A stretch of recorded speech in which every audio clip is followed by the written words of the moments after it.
Isabela Broadcast Center, himpilang tumatalakay sa mga proyekto at serbisyong tunay para sa tao. Hatid ang mga programang nag-uugnay sa bawat Isabelenyo saan mang panig ng mundo.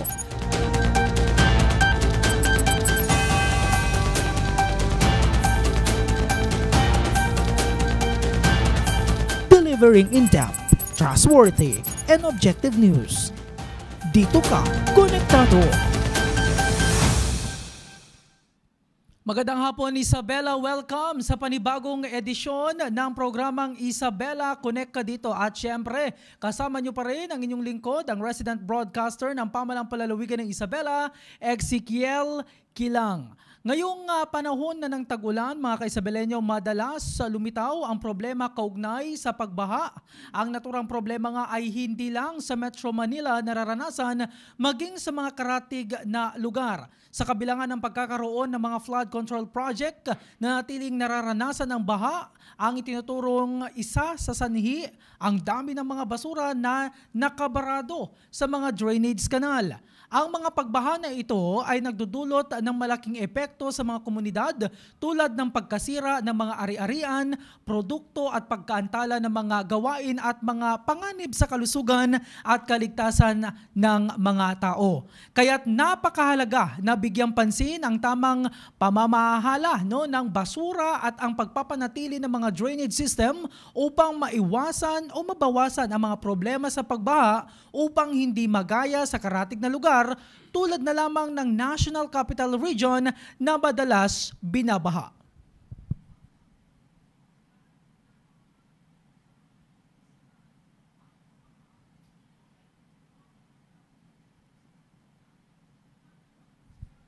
Kaugnay nga ho niyan, ay ating ibahagi yung isa sa kaganapan sa National Capital Region kung saan naranasan ang pagbaha at ang isa sa itinuturong dahilan ho dito ay ang mga nakabarang mga basura sa mga drainage canal, particular dyan nga sa may Metro Manila.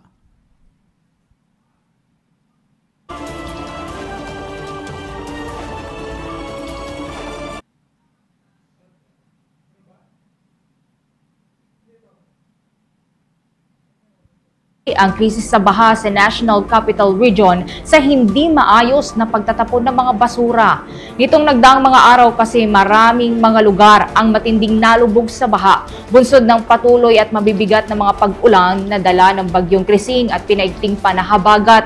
Ayon kay MMDA Chair Romando Artes, nakita sa isinagawang declogging operations ang malalaking bagay gaya ng mga sofa at refrigerator na nakabara sa mga drainage at pumps. Bagamat isang malaking factor ang mga basura, binanggit din ng opisyal na isa sa naging problema ang luma na drainage system na 50 taon na ang tanda. Saka nababaraduhan pa ng mga basura dahilan kaya't pahirap pang humupa ang baha.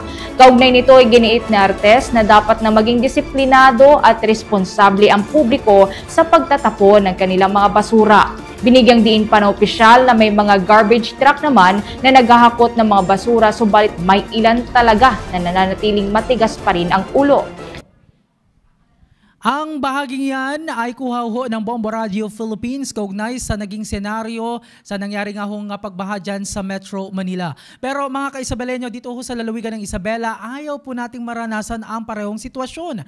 Kaya ngayon pa lamang kumilos na tayo upang turuan, hikayatin at gabayan ang ating mga kababayan sa tamang pagtatapon at pamamahala ng basura ayon yan sa Republic Act 9003 o ang Ecological Solid Waste Management Act. Sa tulong ng ating mga panauhin mula sa Environment and Natural Resources Office sa pamamagitan ho si Ma'am Rosemary T. Zabala, ang ating forester, ang siya rin hong Assistant Environment and Natural Resources Officer ng Pamalang Palalawigan ng Isabela at ang ating hong Municipal Environment and Natural Resources Officer si Sir Jonathan Neil T. Galapon ng San Mateo, Isabela, ay aalamin ho natin kung paano maiiwasan ang pagbaha at mapanatiling malinis at ligtas ang atin hong komunidad sa pamagitan ho ng kanilang ibabahaging mga best practices sa kanila hong mga bayan. Pero bago yan, syempre, babatiin muna natin sila dahil live dito ho sa Isabela Broadcast Center. So, siguro si Forrester Zabala muna. Ma'am, no? Welcome ho. Magandang hapon sa Isabela Broadcast Center. Magandang hapon,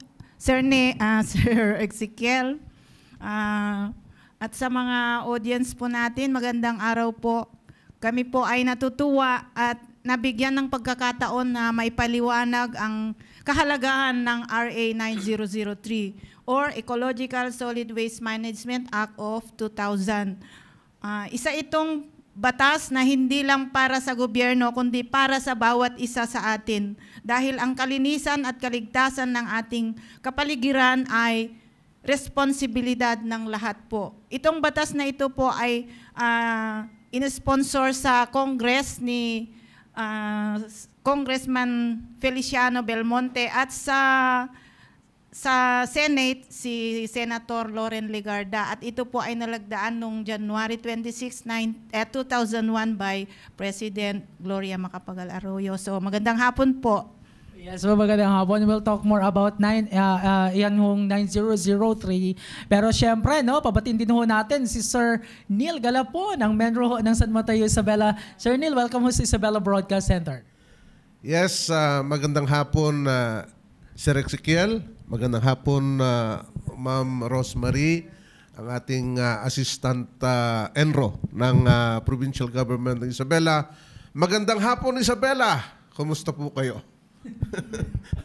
Yes po, magandang hapon. And thank you, no? I know kayo ho'y busy at kayo'y kagagaling lamang ho sa isang pagpupulong.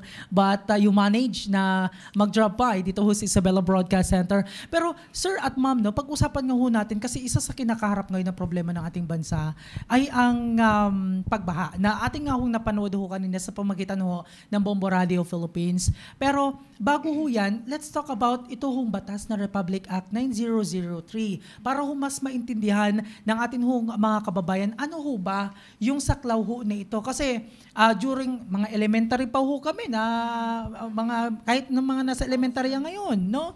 Nababanggit na ho itong batas na ito but unfortunately, parang hindi ho minsan nasusunod. 25 years old na. Yes, of Ilang course. taon ka na? Ako is maybe 22 years old. No, kidding aside, sir. Can you explain regarding this law ho na ito, yung Republic Act 9003? Okay. Maraming salamat, Sir Ezekiel. Alam mo, batay dun sa binabanggit mo kanina na saklaw ng Republic Act 9003, buong Pilipinas ang saklaw nito, lahat ng probinsya, lahat ng lungsod, lahat ng bayan, lahat ng barangay, lahat tayo ay saklaw nitong batas na ito at ito'y may kaugnayan sa paghihiwalay ng hindi na mag-asawa ng mga basura.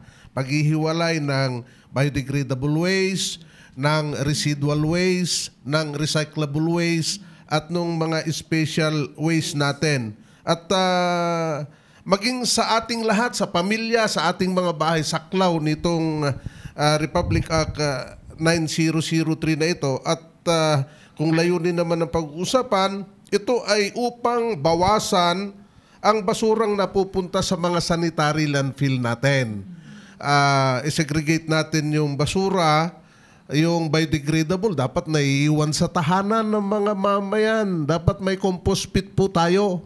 At kapag after mga ilang buwan o kaya ilang linggo, magiging pataba na yun ng lupa. Yung biodegradable na yun, pwede magamit pa sa mga tanim na bugimbilya o kaya iba pang mga pananim. And then, yung recyclable, dapat ma-recycle. Yun na lang ibenta mo doon sa mga namimili ng bote, landok, yung mga waste worker natin, ay isang uri na ng recycling yon. At yung mga residual waste naman, kaya nga may mga barangay MRF tayo sa mga barangay para doon dalhin. Kung gusto mong dalhin din yung recyclable doon para maibenta naman ng mga barangay, di okay lang. At yung mga special waste na yan, dapat nandun sa hazardous waste vault ng barangay para walang maiwan na basura sa iyong tahanan. Para sa ganun ay malusog na lumaki ang mga bata, mapag-aral ng mga magulang nila, makapagtapos ng pag-aral at makagawa ng magiging ikararangal ng kanyang mga magulang. Di po ba, ma'am? So yun yung alam ko na batay sa aking pagbasa sa ating Republic Act 9003 ay pangunahing layunin niya yung mabawasan ng basura. Matulungan niya tayo pag binabasa natin yon, paano natin isabuhay ang pagmamanage ng basura. Na katulad ng ginagawa ng mga tao sa ibang bansa. Dito kasi sa atin, Ma'am Rosemary, I'm referring to majority. In general. Oo, mapanagpalengke in general. Panagpalengke, awan igim na nga basket, awan igim na nga ekobag na. Into no agawid data, nakasupot-supot, dagiti ginatang na. Tapos, iwara na latta dita. Dita duma, haming iso amen. Tapos, tuno agtudo tinapigsa, maanod da idya imburnal. Maibara idya imburnal. Gaputa na pigsa di tudo, ay umapaw ti danom, umabot di salas na. O kaya di kwarto pa'y. Tapos, picturean na, sana to ipost idjay, social media, di Facebook, sana pabasulin ti gobyerno. At just to add, no, sir, dyan ho naghihigpit ang San Mateo Isabela when it comes sa paggamit ho sa plastic, no, sa mga palengke. Mas pag-usapan pa ho natin. But anyway, Ma'am Rosemary, no, what do you think naman regarding ho dito sa RA 9003, yung mga saklaw pa ho nito, para nang sa ganun mas maintindihan kasi, di ba, I know, although na-enumerate na ho ni Sir Nilo ho kanina, dito ho sa batas ho na ito, just in case ho ba na hindi ho nasunod, ganun na lang ho ba yun? Or may mga karampatang kaparusahan ho na nakakalakip sa batas ho na ito? Meron din pong kalakip na kaparusahan. Pero itong batas na ito kasi ay saklaw ang lahat. Gaya ng sabi kanina ni Sir na walang exempted. Kaya ang implementation nito ay magmula sa galing yung batas sa taas, then bababa sa provincial, municipal, and then sa barangay, and then sa household, na kung saan doon yung nagsisimula ang segregation, waste at source. Sa bahay pa lang, dapat doon na ay nahihiwalay na yung mga biodegradable, non-biodegradable, saka yung mga recyclables, at saka yung hazardous, na gaya sabi ni Sir kanina, na kailangan ay meron silang kanya-kanyang label sa pag-segregate, kanya-kanyang trash bin, at may color coding pa yon. May red, yellow, green, blue, and black.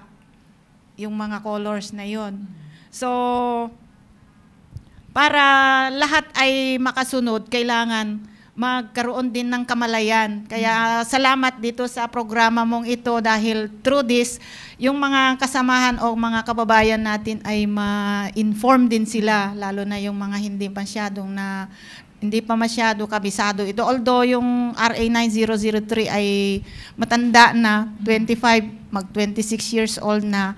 Pero hanggang ngayon ay hindi pa natin na-perfect kasi mahirap talaga i-implement itong RA 9003. Pero dapat hindi tayo maano doon sa multa. Kasi ayon sa section,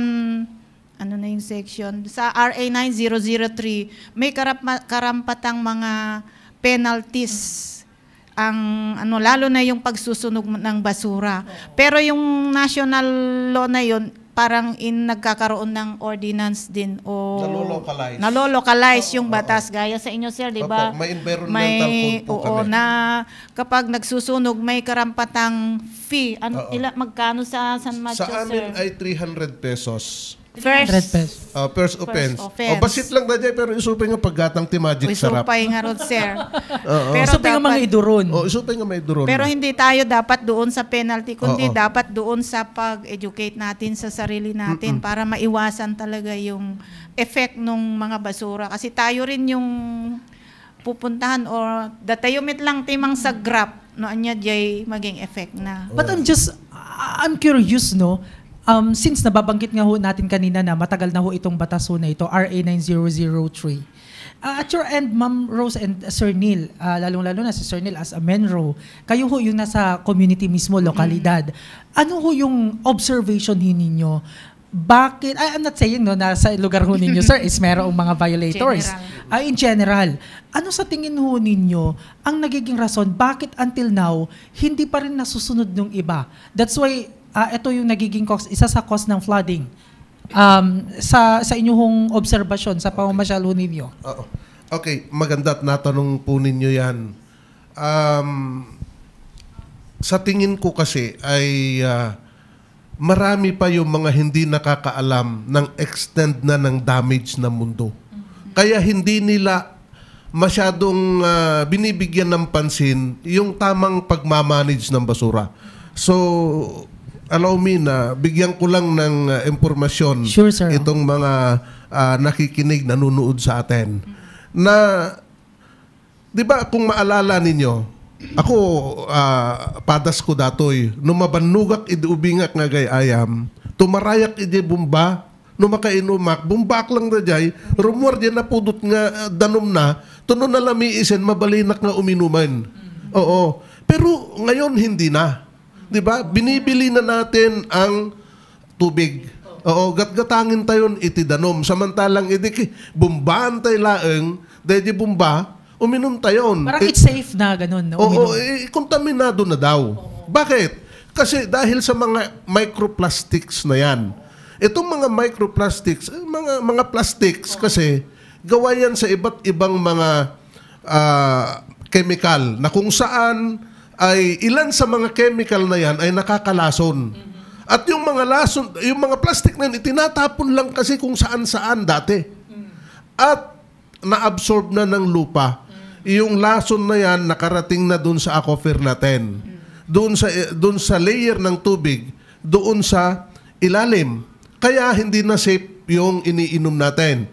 Hayaan pa ba natin na maging paligo hindi pwede na yung galing sa puso natin? Pati paglaba, madinto nga mabalinin. Hantay ko mga ipalubos. Iso nga adda itinaaramid nga batas. Iso nga adda timultana. Datakit may panggip ijay, unig tidaga. Yung tubig natin, no tumangad ka di langit. Itong ating ozone layer. At yung ozone layer tayo, iso dato iti shield tayo. Shield natin against dun sa napakainit na sikat ng araw. Na kapag katuluyang nasira ito, dahil ayon sa mga scientists, ay manipis na ito, baka mga matay tayong lahat. Kasi nga, yung napakainit na sikat ng araw pagka direktang tatama sa ating balat at hindi masasala pa ng ozone layer dahil mabutas yan, dahil sa kagawan natin, baka magkasakit tayo, magkakanser tayo dahil may ultraviolet radiation yan. At mga matay lahat, yung mga pananim natin na mais, na palay at iba pang mga punong kahoy. Yun yung nakakatakot. Kaya nga nung nalaman ng mga presidente sa iba't ibang bansa dito sa buong mundo, na nabutas yung ozone layer natin dun sa tapat ng Antarctica, sila'y nabahala. Kaya may tinatawag na Vienna Convention na kung saan sila'y nag-usap-usap doon. At sila ay nangako doon na pag-uwi nila sa kanilang mga bansa ay isusulong nila ang batas para maprotektahan ang kapaligiran, para hindi tuluyang masira ang ating ozone layer. Oo, at pagkaraan ng ilang taon matapos gumawa ng mga batas ang iba't ibang mga bansa, nakita ng mga scientists, mga dalubhasa doon sa Massachusetts University na kunti-unti na naghihilom yung nabutas na ozone layer. Yan ang epekto ng mga batas na ginawa. Sabi ko nga, buti hindi naging Pilipino ang lahat ng tao sa buong mundo. Dahil kung Pilipino ang lahat ng tao sa buong mundo, baka tuluyan na nasira. Pasensya po. Kasi yung mga tao sa ibang bansa, bahagi ng buhay nila ang pag-manage ng basura. Pero dito sa atin, 25 years na yan, na batas, pinagwawalang bahala pa rin ng iba. Ang tagal na. Pinagdebatehan yan ng mga kongresista natin, ng mga senador natin. Pinagpuyatan nila. Nag-research sila.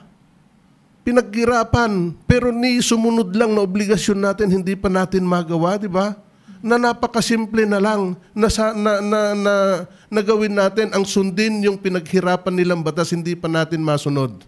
Kaya may mga multa. Maliliit man na multa yan, pero para lang maiparamdam sa mga tao na bawal yung ginagawa nila para hindi madagdagan ang pagkasira ng mundo natin. Mamatay man tayo, maganda pa rin ang mundo na ating ipapamana sa mga susunod na mga henerasyon. Oo naman, sabi nga ho natin, small steps, big impact, kumbaga. So, kinakailangan ho nating maging responsable no, sa ating mga basura. But speaking of mga basura, when it comes sa awareness, Ma'am Rosemary, dito ho ba sa Isabela, I know kayo ho'y nag-iikot para i-check no, yung mga status ng mga bayan, lungsod sa Isabela. Kumusta ho ba ang kamalayan ng atin hong mga Isabelenyo, mga kababayan when it comes ho dito sa proper waste management, segregation and itong waste management ho natin? Yung mga napuntahan po namin na mga lugar na nabibisita namin, okay naman yung mga iba, mayroon naman silang kamalayan sa pagsesegregate. Ang problema lang kung minsan kapag nasegregate nga, pero kapag hinahakot na ng yung parang garbage truck, nagkakahalo-halo din doon. Kaya kahit din dito sa atin, dito sa pagko-collect ng basura dito sa atin na lang sa provincial government, kasi kung minsan halo-halo. Kaya doon na nagsesegregate kami doon sa office. Kasi yung ibang office na nagdadala ng basura, hindi pa na segregate. Although na ituturo naman sa kanila noong una, ganun. Pero nung habang medyo nasusundan na nila kung paano yung mag-segregate. Kaya hindi na masyado mahirapan yung nasa end, yung kung saan dadalhin yung basura. Ganun din sa mga ibang barangays. Pero not all barangays pa rin or not all municipalities pa rin ay ganun ka seryoso sa pagsisegregate. Kasi talaga yun ang isang pinaka main problem natin talaga, yung pagsegregate sa bahay. Na kailangan doon pa lang hiwa-hiwalayin na natin para hindi ito maging problema pag matapon na. So balik ako dun sa tanong mo kanina, yung sa multa. Kasi sa section 49, nakita ko yung section ng fines and penalties. Ang sabi doon, yung hindi tamang pagtatapon ng basura ay may multa mula 300 to 1,000. So ang inadapt ng San Mateo is 1,000. At 300 po. Ay, 300 pala, sir. Kasama na doon yung pagsunog. At pagkakakulong din ng isang 1 to 15 days. Pero ang pagtatapon nito sa lugar at saka sa mga iba-ibang tulad ng kanal, estero or ay may kapurusahan din, ay may multa din or serbisyo komunidad. Pero ang mahalaga hindi lang yung parusa sana, kundi hindi lang yung parusa ang solusyon, kundi yung epektibo, mas maging epektibo pa rin ang tamang edukasyon, cooperation at disiplina ng tao, ng mga mamamayan. Yun ang importante, hindi yung multa. Kasi yung multa talagang pag nagbayad ka, pwedeng uulitin mo na naman yun. Pero kung naging habit na natin yun dahil na-educate na tayo at alam natin kung ano yung maging epekto para sa atin at sa kapaligiran, ay magiging parang spontaneous na yun kung sakali, di ba, sir? Anyway, nakikitaan naman ho natin mga ma'am and sir, no, yung mga efforts ng mga Menro sa iba't ibang mga bayan at syudad dito ho sa Isabela. Kabilang ho ang San Mateo, Isabela ho kasi, no, sa mahigpit when it comes ho sa mga basura. Sir Neil, mayroon po ba tayong mga best practices or mga success stories mula ho sa bayan ho ninyo dito ho sa Isabela na pwedeng gawin sigurong model, i-adapt, no, ng iba pang mga bayan, syudad dito sa Isabela or maybe ng mga neighboring towns po natin? Okay. Sa bayan po namin ng San Mateo, actually, balikan ko lang yung kung paanong ginagawa namin para sa ganun ay malaman ng mga taong epekto ng damage ng mundo para makonsensya naman sila at sumunod sa mga batas natin. Every assembly meeting ng barangay at iba pang mga okasyon, kapag may mga pagkakataon, pumupunta ako para paliwanagan ko at umapila ako sa mga tao. Lahat ng barangay, pati mga eskwelahan, alas 7 pa lang bago sila papasok, ay nandun na ako para kausapin ko sila. Doon naman sa mga practices, mga ginagawa namin, ayan, isa yan na halimbawa sa Sinamar Norte yan. Isa rin sa mga ginagawa ko, katulad na doon sa aming bayan, lalo na sa palengke. Kasi ang palengke, ang pinanggagalingan ng maraming mga plastik, mga supot. Oo. Kaya ang ginawa ko ay talagang binabantayan ko sila. Binabantayan ko sila pero hindi naman actually na nandun akong nakabantay. Kundi pumasyal ako at inimplement ko yung batas na bawal gumamit ng plastik. Itong mga nagbebenta ng mga gulay, mga iba pang mga paninda. Bawal na gamitin yung plastik. Ang multa ay 200 pesos. Ngayon, kapag mayroon pa kasing kwan yan mayroon pa kasing tinatawag na community service. Yung community service na yon 1 day to 3 days. Ayaw nila mag-community service kasi nga ay negosyante sila. Sayang din naman yung kanilang oras sa pagko-community service. Kaya nagkakaroon na lang kami ng deal, ng usapan. O sige, magmulta ka at hindi ka na mag-community service pero mag-picture ka ng kapwa mo negosyante. Dapat 5 na negosyante na kaparehas mo na gumagamit ng plastic. Di magagalit na sila sa akin, sir. O di ikaw, kung ayaw mo magalit sila sa'yo, total, kalaban mo naman sa negosyo. O di, pumunta ka mag-community service. They opted na na lang, na mag-picture na lang ng kapwa nila negosyante. So, yan, pipicturean nila. May pinicturean 5 na gumamit ng plastic. Ganon din ang kondisyon. Yung 5 na yon, magpipicture din ng tigli-5 nila. O di 25 na. Yung 25 na yon, magpipicture din sila ng tigli-5 nila. Wala na sila mapicture kasi wala nang gusto na gumamit pa ng plastic. Kasi magmumulta sigurado yan at alam nila na yung mga kasama nila na mga nauna nang nahuli ay maaaring picturean sila. So nagbabantayan na sila doon sa loob ng palengke. Kaya mayroon man siguro yung mga nakakalusot pero kinakausap ko pa rin, umaapila ako sa kanila na sana huwag nang gumamit ng plastic. At nabawasan ang basura sa mga barangay. Oo, hindi na nakakarating yung mga ibang mga plastic doon at napupuwersa na yung mga namamalengke na kumuha ng bayong, ng kanilang basket, ng kanilang eco bag kapag ka sila ay mamimili doon sa palengke. Kasi wala nang gustong magsupot ng kanyang panindang kamatis o kalamansi o ano pa man o talong.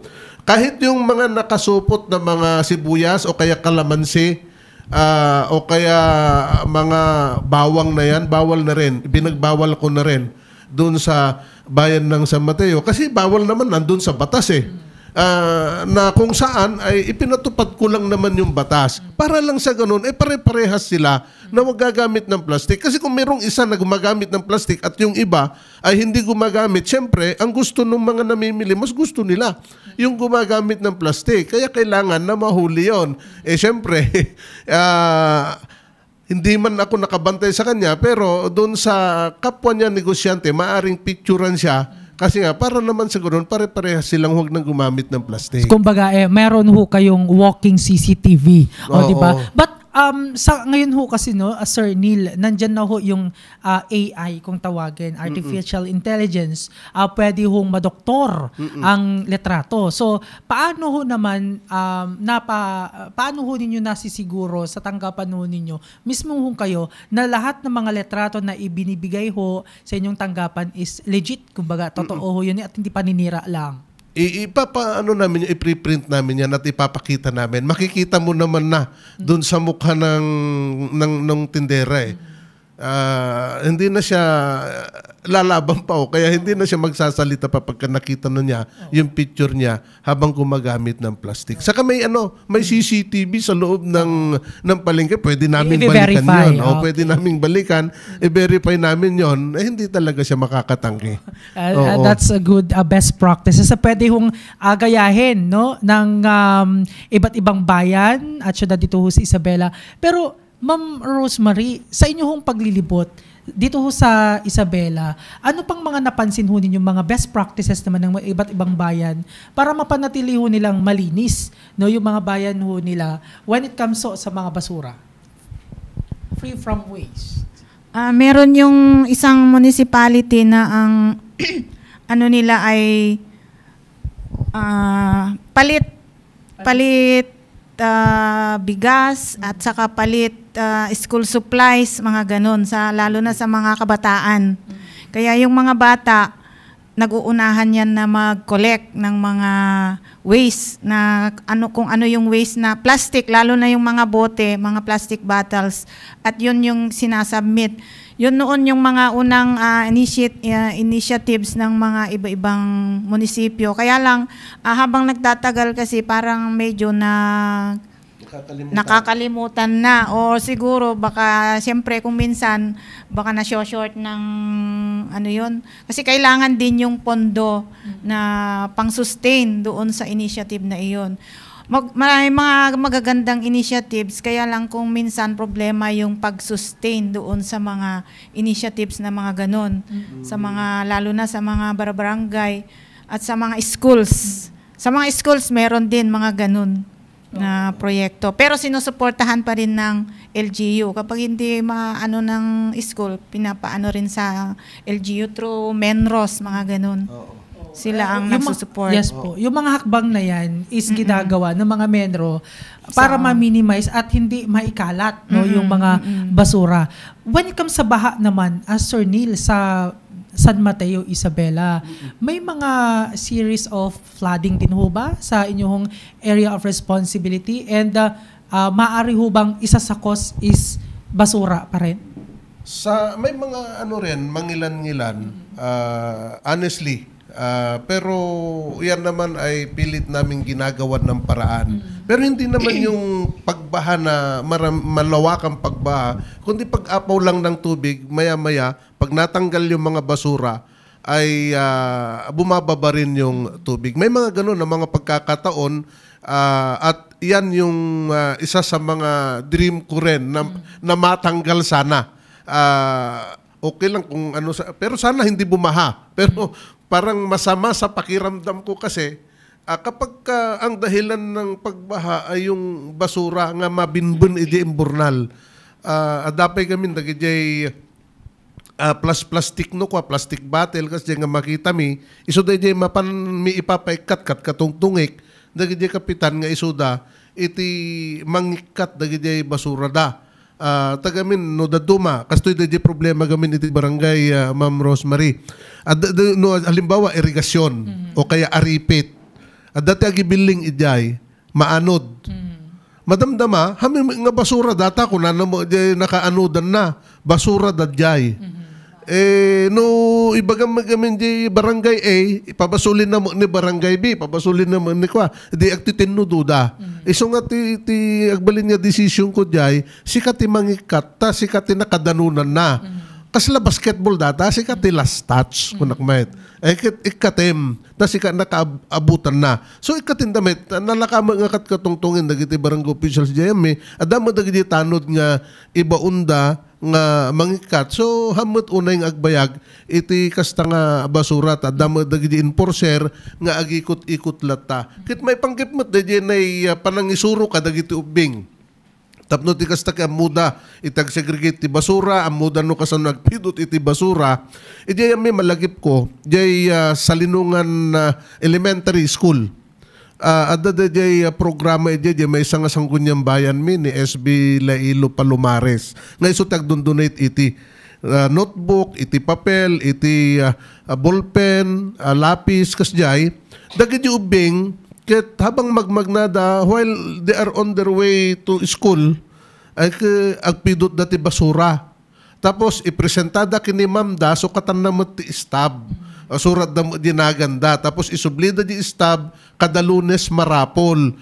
Makayayat mo di ubing nga mga bak ti papel, mga batit lang nga banag, mga bak iti lapis, basit lang nga banag dayjay. Pero dayjay murang isipan nung bata. Di ka ubing na nga dayjay kit masuruanin, ti kahalagahan na nga dagito no apay ta kailangan nga pidutin dagiti basura. Idi damdamo ginagaw dapat di basura di iti dalan habang magmagnada. Pero itatan manmanon ti makasubmit iti basura kini mamda tagamin ket hanunay nga adon iti basura sa jayta siyempre dagiti barangay officials kada Sabado damot tin ag clean up drive agpidot dati plastics ta required iti San Mateo nga ag-submit da iti report da every month kada jenay upat nga beses nga apanda ag clean up drive every Saturday no madida kaya ti Saturday dapat linggo ag clean up drive da tapno iti kasta ay ket dating picture da kin attendance da nga i-submit da kanyami monthly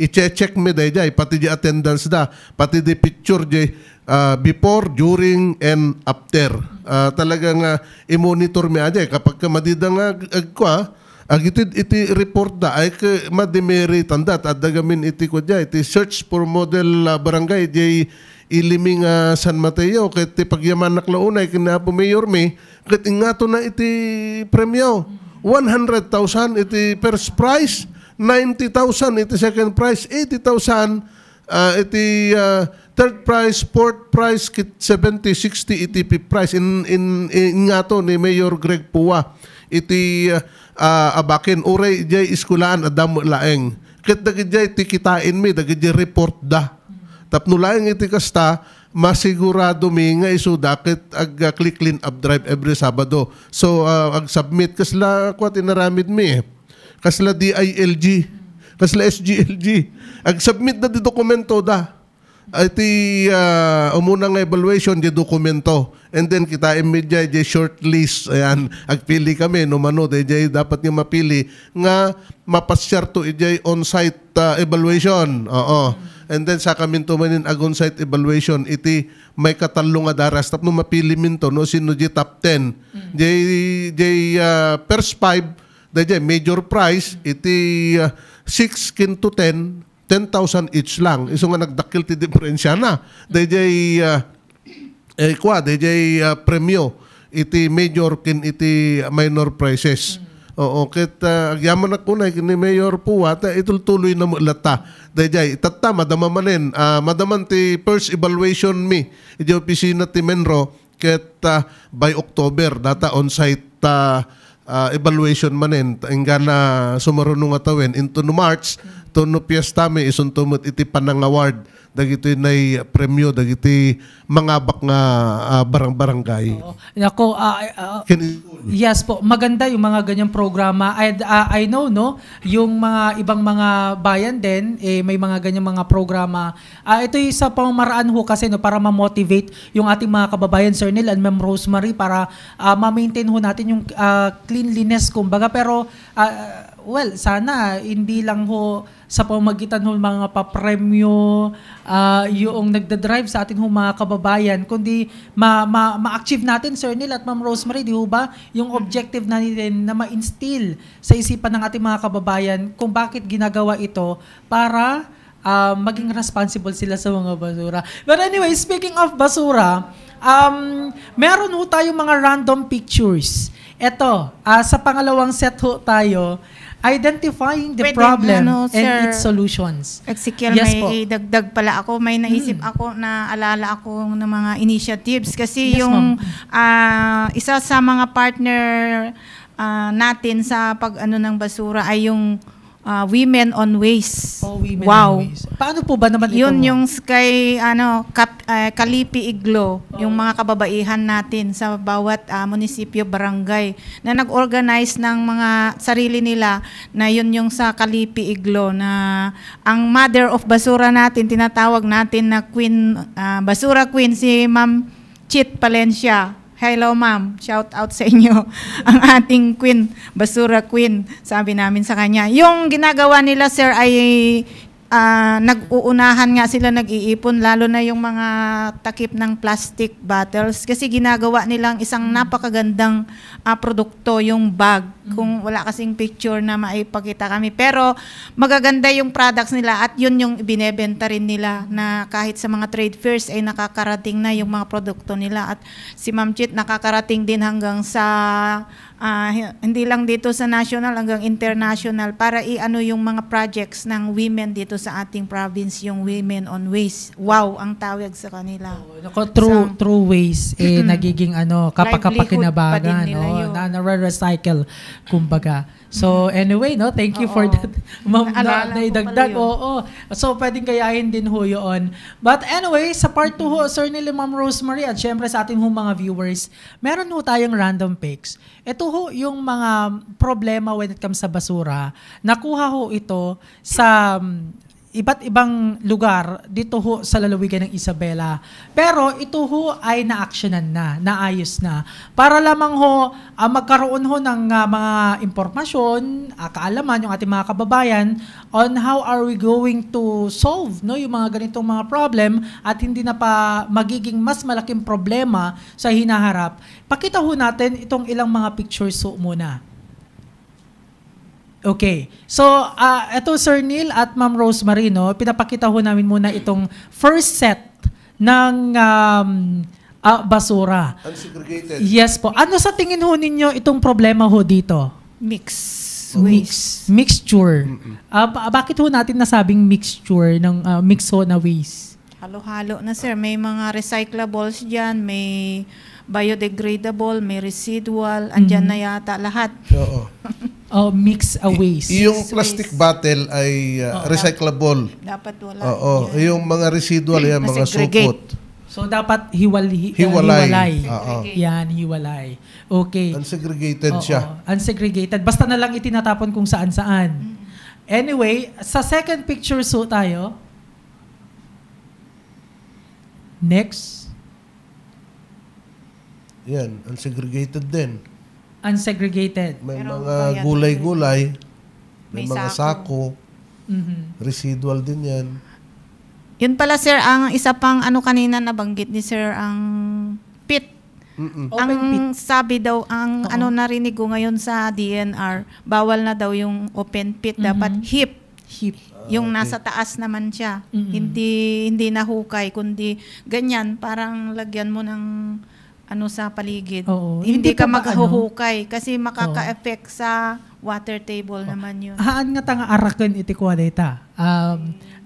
Dagiji ngilaw, langaw, yung mga langaw, Dapat kumbaga. Naka-close. Cover din. Naka-close. Kasi kapag pit mababaha o baka may mahulog pa na tao o animal doon, mas dangerous. Maganda siguro kung ganyan karami ang basura mo, biodegradable, mag-alaga ka ng birmi. Yan. Mag-birmi composting ka para yung vermicast niya mapakinabangan mo, even the birmi maibenta rin. Pero dapat wala yung mga sako dyan. Pero walang sako. And sa mga ganyan, na anong tawag ho dyan, ma'am? Sa, di ba, bawal hip? Hip na instead of pit. Instead of pit, hip na. But kinakailangan enclose. Dapat may cover. So that's not the proper way na And dapat yung mga basura dyan is yung mga nade-decompose. Mga biodegradable. Biodegradable. Pwede rin na kung walang cover, gaya yan, ilagyan niyang soil. Parang makover, matakpan. Mag-decompose. Mabilis ma-decompose. Yung microphone pa na. Ma-decompose. Okay. Anyway, next picture. Yan yung next. Drainage. Ayan. Yan ang masaklap. Stagnant water. Stagnant water, pamamahayan ng lamok. Dengue. Ang problema dyan, yung dulot na sakit na dengue. But what do you think, Sir Neil? No? Bakit nagkakaroon tayo ng stagnant water? Ayan, kuminsan, hindi magandang pagkagawa. Barado. Instead nga pababa, paahon, isong ag-stagnant or dahil sa adutilan aknan, kailangan na niya madisilt. O kaya, baka nagpalit sila ng imburnal niiliitan yung imburnal o kaya masyadong mataas yung imburnal, hindi niya mahigop yung tubig diyan sa kanal o kaya napabayaan, hindi nililinisan, baka naruot iti murdong na hanya gayos iti danom. Yung mga ganun, kulang sa maintenance. At kung may stagnant na water at nandyan yung tuloy-tuloy, sir, na pagulan, ano yung magiging epekto nito? Sigurado, kung may mga umiihi pa na daga doon, baka magkasakit ng leptospirosis yung mga tao. Leptospirosis at the same time yung flooding. Hindi ko maayos. Anyway, Ma'am Rosemary, sa inyong pag-iikot dito ho sa Isabela, ano ho yung mga frequent na nakikita ho ninyong problem sa iba't ibang bayan, lungsod? Dito sa namagkit natin, mixed waste, open burning, stagnant water, ano ho ba yung frequent na napapansin ho ninyo?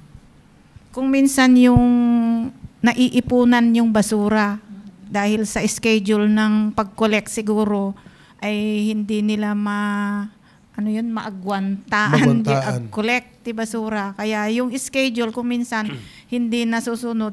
Kaya yun naiipon doon sa pick-up points yung mga basura. Or kung minsan siguro yung may nasisira yung mga garbage truck ng mga LGU, yun din yung isang problema, nagkaipon yung basura doon sa pick-up points. Yun yung isang issue na parang nakikita ko rin. O kaya tutulog-tulog yung barangay officials. May mga ganon na mga problema din. Pero sir, kung may election, hindi naman marunong pumili kasi yung mga butante, napipili nila yung tutulog-tulog, kaya sila nagkakaproblema sa barangay nila. Pag mag-istrikto sila, baka mawalan ng boto. Anyway, isa din kasi sa mga problema kung bakit may mga hindi nako-collect at hindi na iaalis yung mga basura is the dam site. Saka So, paano po ba ano po ba yung mga qualifications or mga requirements para ang isang bayan, lungsod, or possible ba na ang barangay magkaroon ng mini dam site para nang sa ganun wala nang rason na kung saan-saan na lang napapadpad yung mga basura? Hindi na dam site ang tawag diyan, Sir Ezekiel. Ano na yan? Sanitary landfill. Bawal na yung dam site. At ang sanitary landfill, ang paggagawa ng sanitary landfill ay mag-identify ka kung ikaw ay bayan ng isang lugar na balak mong pagtayuan ng sanitary landfill and then ipacheck mo sa EMB, sa DNR, yung lugar na yon kung feasible talaga. At kapag okay na lahat ng dokumento, pwede mo na siyang gawing sanitary landfill. Ang paggawa ng sanitary landfill, mayroong specification na kailangang sundin at hindi dapat makasira sa tao. Kaya nga may sanitary landfill. At kung bakit may MRF ang mga barangay, doon dapat dinadala ng mga tao sa barangay yung kanilang mga basura, lalo na sa residual waste. At yun naman yung pick-up point ng barangay ng mga basura at dalhin nila yung mga basura na yan doon sa sanitary landfill para lahat ng residual waste makarating doon sa sanitary landfill. Kung yun nga, hindi naman kasi kung may mga barangay na hindi naghahakot ng mga basura, hindi dinadala doon sa sanitary landfill, ang gagawin ng mga tao sa barangay nila ay tatapon sa kung saan-saan. Kaya ang remedyo diyan dapat talaga na magtulungan ng barangay officials tungkol sa basura, kunin nila yung mga basura ng mga kabarangay nila para sa ganun ay hindi itapon sa kung saan-saan. Ito namang mga tao, dapat doon pa lang sa bahay nila, segregate na nila yung mga basura nila para tanggapin doon sa MRF yung mga basura na yan. Para sa ganun ay hindi naman masyado mamroblema itong mga barangay officials kapag kaitapon nila yung mga basura na yan doon sa sanitary landfill ng munisipyo. Speaking of MRF, kapansin-pansin, Sir Neil at Ma'am Rosemary, yung MRF stands for Material Recovery Facility. Hindi ho ba may tatlong compartment? Nandun ho yung mga nabubulok, di nabubulok, then yung recyclables. Karton, lata, bote, parang but unfortunately, hindi nasusunod. Yung mga nabubulok nandun sa recyclables. Yun na nga eh. So ano yung mga pamamaraan para maturuan ho natin yung mga kababayan ho natin na masunod ho nila? Kasi I guess yung mga MRF naman may mga nakalabel. May mga label naman. At mga barangay officials naman yung nagbabantay diyan. Siguro maganda na tumulong din si barangay officials sa mga menro nila para sa ganun ay matulungan nila, mainformahan nila ng tama yung mga kabarangay nila. Doon pa lang sa pagtatapon, ituturo na nila, ito yung nabubulok, ito yung residual, dito mo ilagay yung recyclable, dito naman yung hospital waste, dito yung hazardous. Ganun sana. Para sa ganun ay hindi maghalo-halo. At doon pa lang sa pagtuturo na yon, pag uuwi na, yung barangay mates nila, doon sa kanilang bahay, yun din ang ituturo niya doon sa mga kasama niya sa bahay. Ang problema kasi kung minsan lang naman, hindi sa lahat ng pagkakataon, hindi madisiplinahan ng ibang mga barangay officials yung kanilang kabarangay kasi baka hindi na sila iboto sa susunod na eleksyon. Well, may tanong ho dito, no? Isa natin hong kababayan, but na-recall ho natin, paano ho nyo trinitreat yung ganitong sitwasyon? Lalong-lalo na sa'yo, Sir Neil. Paano daw kung si barangay kapitan, no, ayaw daw ho niyang tanggapin, no, yung mga basura dahil nakalagay sa sako at halo-halo. So, paano ho natin tinitreat ho ito? Kung halimbawa may mga nagsusumbong sa akin na ayaw tanggapin ni Kapitan doon sa MRF nila yung basura ni Juan de la Cruz dahil unsegregated, siyempre sasabihan ko, si Mr. Juan de la Cruz, na segregate mo kasi yung basura mo para tanggapin ni barangay official. Kasi kapag hindi mo i-segregate yan, hindi nila talaga tatanggapin yan. Kasi nandun sa Republic Act 9003, no segregation, no collection. Oo. Hindi ho ba, kapag hindi na-actionan ho yan, nananatili yung problema na nandun lang, nakatiwangwang, no one will act doon ho sa problem ho na yun? Hindi, kakausapin nila nga yung may basura. Pero kung halimbawa... Walang aamin, sir. Walang aamin, kunin na lang. Kunin na lang. Kung halimbawa, may mga, katulad din dun sa bayan, sa sentro, kapag may mga basura, itinapon lang sa kung saan-saan, kukunin namin yan, pero re-revisahin namin yan para malaman namin kung kaninong basura yan. Titignan namin kung may mga Shopee doon o kaya kung ano man, yung mga pwedeng pagkakilanlan ng may-ari ng basura na yan at iimbitahan namin doon sa barangay na nakakasakop sa kanya para makausap namin. Baka naman ninakaw lang yung basura niya tapos itinapon ng kagalit niya. Kaya iniimbestigan pa namin. Kapag napatunayan namin na siya yung may basura talaga nun, siyempre, ipe-penalize namin or ire-reprimand namin para hindi na maulit yung ganung ginagawa niya at hindi tularan ng iba. Ako napapanahon, no? Siguro, Sir MK, bahagi natin yung mga video, yung dalawa kanina, no? Sa intro natin para kung bakit natin pinag-uusapan ang basura. Bakit namin tinatalakay ho dito sa Isabela Connect ka dito. Kasi ang mga basura ho natin, kapag hindi ho natin inayos, tulad ho nitong video ho na ito, ganito ho yung magiging kahihinatnan. Kalat-kalat, yan ho ay sa may bahagi ng National Capital Region. Kalat-kalat yung mga basura saan napadpad, sa mga drainage canal, na isa ho yan sa mga nagiging cause ng pagbaha, lalong-lalo na dun ho sa Metro Manila. At huwag na ho nating hintayin pa na yan ho ay maranasan ho natin dito ho sa lalawigan ng Isabela. But anyway, Sir Neil and Ma'am Rosemary, maraming salamat sa inyong pagbabahagi ng mga best practices sa iba't ibang mga bayan dito ho sa lalawigan ng Isabela. Siguro panghuli na lang, ano po yung mga mensahe ninyo sa lahat ng mga Isabelenyo tungkol ho sa kahalagahan ng pagtatapon ho ng basura at pag-iwas dito ho sa pagbaha ho natin? Siguro, Ma'am Rosemary.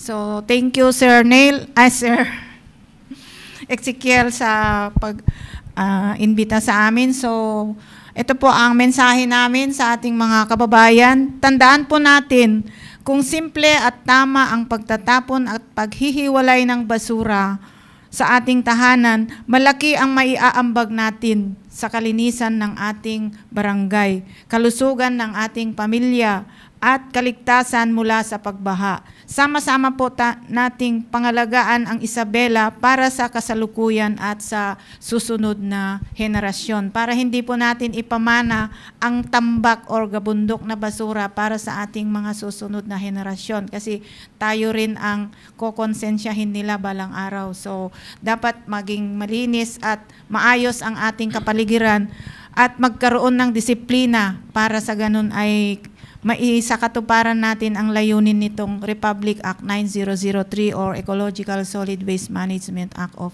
2000. Thank you po. Maraming salamat po. Sir Neil, mensahe niyo. Yes, thank you din. At katulad po na aking nabanggit po kanina kung bakit po mayroon po tayong batas ay na Republic Act 9003 ay dahil sa kailangan natin na pangalagaan ang ating mundong ating tinitirhan. Kasi hindi na katulad ng dati itong mundo natin na tinitirhan natin.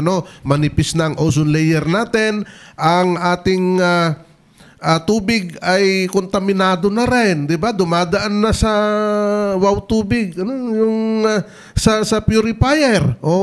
At huwag nating hayaan na balang araw baka maditay po tupay mabalinin nga pagdigos. At magtanim po tayo ng magtanim ng punong kahoy. Baka mamaya pati hihingain natin, bibilhin na rin natin. Gumatang tayo tukid di pa iti oxygen, tapno lang adati ang sen tayo. Agmula tayo ti kayo, i-manage tayo nga nasaya at iti basura tayo. Tapno tikas tagahan tayo mamulta. No apay adati multa, tapno laing tikas ta mapursa tayo nga sumurot. Sumurot lang to obligasyon tayo. Anya, iso nga maasyan tayo gumamit ka dagiti tao, idjay sa bali nga pagilyan, sumursuro dati linteg, idjay. Kit dapat datay kumamit nga Pilipino, sumurot tayo mo iti linteg. Tapno iti kasta, ket mabawasan iti pollution. Anya, para ti kasta, matay tayo tuman. Tao mo papalan tayo, matay tayo, mapantay to amin di sementeryaw. Datay to di sementeryaw, handa tayo to nga pabasulen, dagidjay, apuko tayo, dagidjay anak tayo, dagidjay, tumagamin lululami, idi, at dalagaro din ti batas.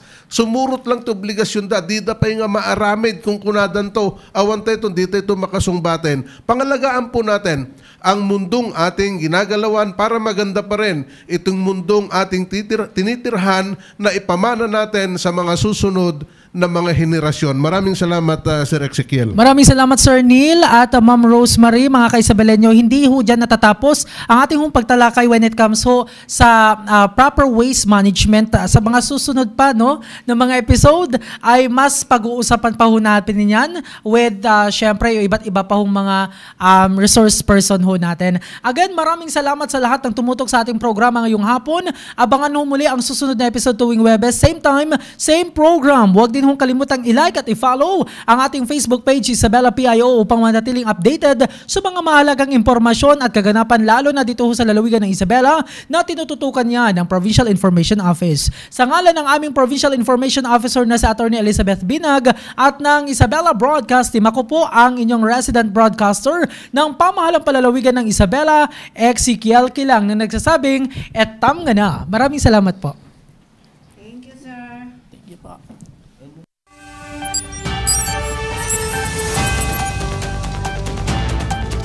Isabela Broadcast Center, himpilang tumatalakay sa mga proyekto at serbisyong tunay para sa tao. Hatid ang mga programang nag-uugnay sa bawat Isabelenyo saan mang panig ng mundo.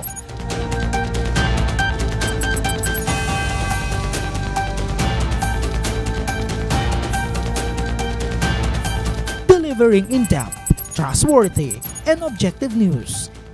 Dito ka, konektado.